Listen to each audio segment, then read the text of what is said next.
हिंदू धर्मानुसार जब किसी के घर में किसी की मौत हो जाती है तो 13 दिन तक गरुड़ पुराण का पाठ रखा जाता है। शास्त्रों अनुसार कोई आत्मा तत्काल ही दूसरा जन्म धारण कर लेती है। किसी को 3 दिन लगते हैं, किसी को 10 से 13 दिन लगते हैं और किसी को सवा माह लगते हैं। लेकिन जिसकी स्मृति पक्की, मोह गहरा या अकाल मृत्यु मरा है तो उसे दूसरा जन्म लेने के लिए कम से कम 1 वर्ष लगता है। तीसरे वर्ष गया में उसका अंतिम तर्पण किया जाता है। फिर भी कई ऐसी आत्माएं होती हैं जिन्हें मार्ग नजर नहीं आता है और वे भटकती रहती हैं। आओ जानते हैं कि मृत्यु के बाद दिवंगतों के निमित्त क्यों रखा जाता है गरुड़ पुराण का पाठ। नमस्कार दोस्तों, आप सभी को हमारी YouTube चैनल पर स्वागत है।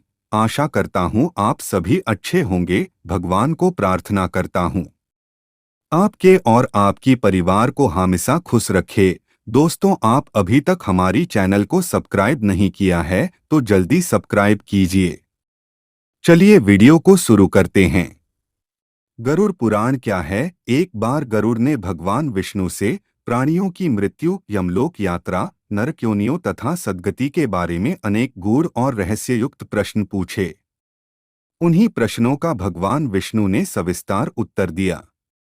यह प्रश्न और उत्तर की श्रृंखला ही गरुड़ पुराण है।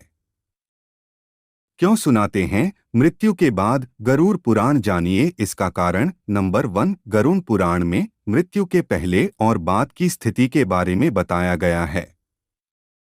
इसीलिए यह पुराण मृतक को सुनाया जाता है। नंबर 2, 13 दिनों तक मृतक अपनों के बीच ही रहता है। इस दौरान गरुड़ पुराण का पाठ रखने से वह स्वर्ग, नरक गति, सद्गति, अधोगति, दुर्गति आदि तरह की गतियों के बारे में जान लेता है।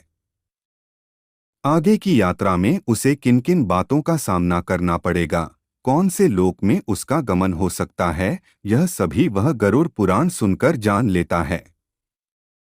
जब मृत्यु के उपरांत घर में गरुड़ पुराण का पाठ होता है तो इस बहाने मृतक के परिजन यह जान लेते हैं कि बुराई क्या है और सद्गति किस तरह के कर्मों से मिलती है, ताकि मृतक और उसके परिजन दोनों ही यह भलीभांति जान लें कि उच्च लोक की यात्रा करने के लिए कौन से कर्म करना चाहिए।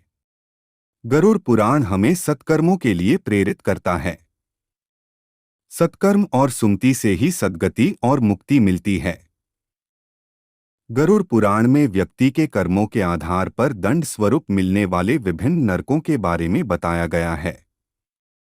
गरुड़ पुराण के अनुसार कौन सी चीजें व्यक्ति को सद्गति की ओर ले जाती हैं, इस बात का उत्तर भगवान विष्णु ने दिया है।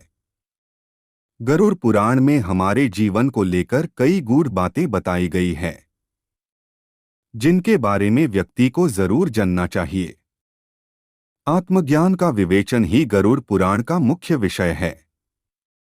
गरुड़ पुराण के 19,000 श्लोक में से बचे 7,000 श्लोक में गरुड़ पुराण में ज्ञान, धर्म, नीति, रहस्य, व्यावहारिक जीवन, आत्मा, स्वर्ग, नरक और अन्य लोकों का वर्णन मिलता है।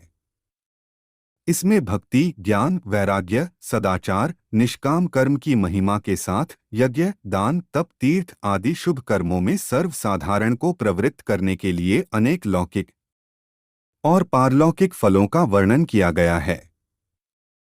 यह सभी बातें मृतक और उसके परिजन जानकर अपने जीवन को सुंदर बना सकते हैं।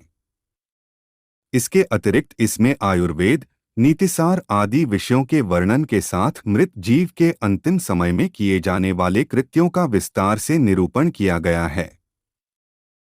कहते हैं कि गरुड़ पुराण का पाठ सुनने से ही मृतक आत्मा को शांति प्राप्त होती है और उसे मुक्ति का मार्ग पता चल जाता है। वह अपने सारे संताप को भूलकर प्रभु मार्ग पर चलकर सद्गति प्राप्त कर या तो पितरलोक में चला जाता है या पुनः मनुष्य योनि में जन्म ले लेता है। उसे प्रेत बनकर भटकना नहीं पड़ता है।